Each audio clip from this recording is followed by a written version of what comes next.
Tutorials can make or break a game. A dreadful tutorial section will frustrate your players and make them stop playing your game.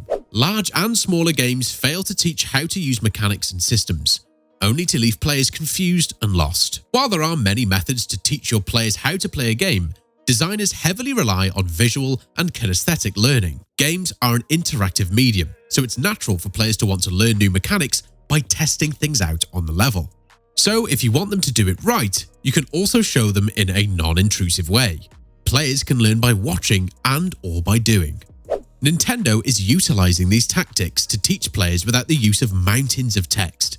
Their games rely on mechanics which have many utilities, so you won't always have a large arsenal of weapons or abilities which might confuse the players.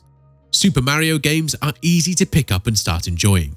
Let's look at the original Super Mario Bros. From 1985, where Nintendo teach the players by playing. In the first level, the players are shown that they can only proceed to the right of the map and can't move backwards. Then they're left to explore the small level and might find the hidden mushroom in one of the blocks. The level design is constructed in such a way that the players will not be able to escape the mushroom moving towards them. If they try to jump, Mario will be prevented by the blocks. If they try to move back, the camera will stop them. Thus, the only way is forward. The approaching mushroom will eventually bump into them, and they will learn that the mushroom is not an enemy, but a power-up, because it will enlarge the character and also grant the ability to jump higher.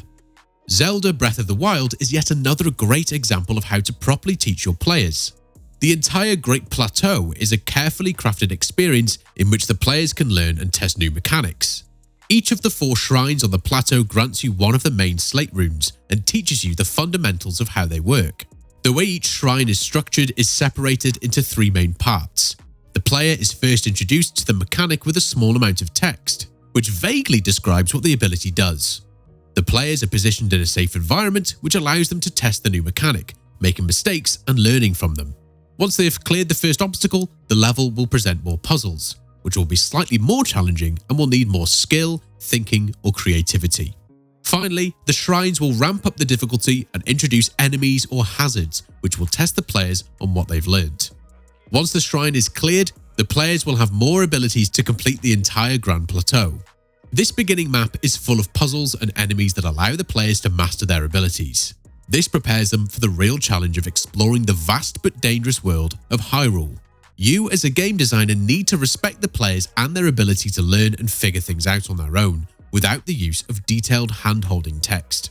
Then, what should you do if this method isn't enough? Well, in that case, rely on visual learning. You can show players how a system or a mechanic works. While you can use a short video, this isn't really interactive. In the bomb shrine, the Zelda designers figured out that you can use the bomb in multiple ways. You can drop them on the ground, throw them, and other systems can also move them around. So, how did they approach teaching this? They relied on visual learning. Later in the shrine, the players reach a room in which they are required to drop the ball-shaped bomb on a platform, which will launch the bomb into a breakable wall. To show how to do that, the designers placed more platforms on the level and put a glowing ball on them, which was constantly being tossed between 2 of the platforms, since the ball is similar to the bomb and the players learn exactly what to do. There are more tools in your belt as a designer to encourage your players to play your game in the suggested way. Instead of punishing them for making mistakes and not playing the intended way, you can reward players when they play like you want them to. This is called positive reinforcement, and it is a powerful way to condition desired player behavior. In the bomb section, the character can also use the platforms to jump to a chest. This way, the players are rewarded for experimenting and yet again shown that they need to launch the character or objects forward. You can use visual and kinesthetic learning in your games. To teach new mechanics, you need to present them in a safe environment which uses positive reinforcement to reward experimentation. Then, you need to slowly ramp up the difficulty and finally give the players a real challenge.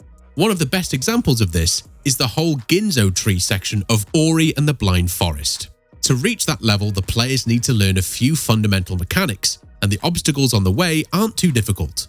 The Ginzo tree is a major test that requires the players to complete it in one run without checkpoints. The sense of accomplishment at the end is fulfilling. In all cases, designers need to control the pace of the game. Learning a new mechanic is usually a spike in the pace, but if the players don't know how to use it, the experience and their engagement will be destroyed. The flow theory, discovered by Mihail Csikszentmihalyi, focuses on how gamers and athletes enter a flow state when they are immersed in a challenge. The flow can be measured on a graph with two axes, one for difficulty and one for engagement. If the difficulty is too large, gamers will find it annoying and unpleasant. But if the challenge is too easy, the gamers will feel bored. This is known as a difficulty curve, and it is applied to games to summarize the experience of the level or the entire game. This all is useful for games which are focused on the fun of the mechanics. What about story-driven games? Naughty Dog, the developers of The Last of Us, spent a huge portion of their development trying to figure out how to teach the players the fundamentals of their game. After multiple failed attempts, they figured out that they can intertwine the tutorial in the narrative.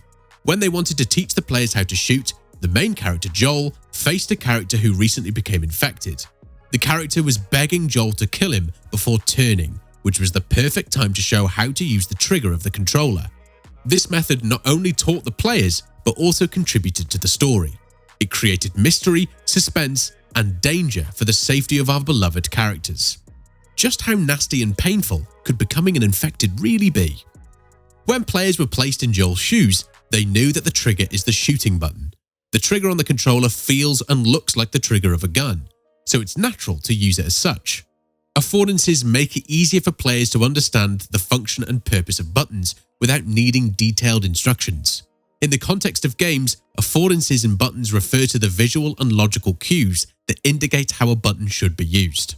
Having complex button prompts will confuse your players. In Resident Evil 6, the button layout was changed by combining multiple actions into one button. This led to confusion and frustrated players. Sometimes a tutorial can be a bit too long. In the base Persona 5, the tutorial section was around 20 hours, and even though it was spread out in the story, it still felt like the player didn't have enough freedom to explore the environment. This was greatly improved in Persona 5 Royal, in which the combat and exploration tutorial was condensed to only 5 to 10 minutes of content at the very beginning of the game.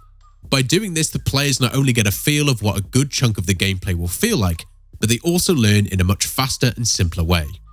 This goes to show how important pacing and flow are. The complex user interface of strategy and MMO games can be overwhelming for new players. While it serves clever systems, games in this genre rarely teach you properly. This leaves players confused and lost. To make it worse, devs usually rely on mountains of text to describe mechanics. You thought this was bad? Well, these wordy tutorials are unskippable, so you'll have to spend hours waiting for them to finish until you can actually play the game. Nowadays, games slowly introduce UI and more elements are added over time.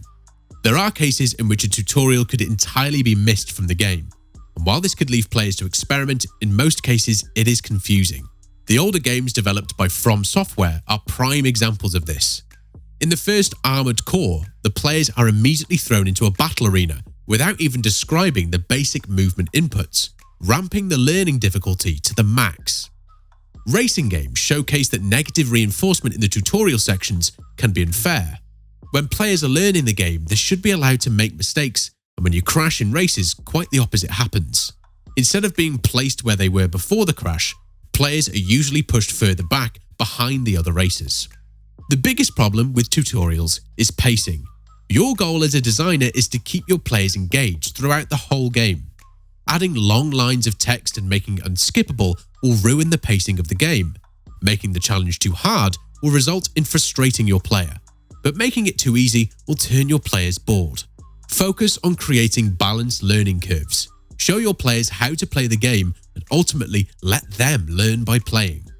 When they do exactly what you want them to do, reward them generously. These are just some of the challenges you must face as a game developer, but this is just the beginning. If you want to learn more about being a game developer, then click the video on the screen right now. YouTube selected it specifically for you. Enjoy.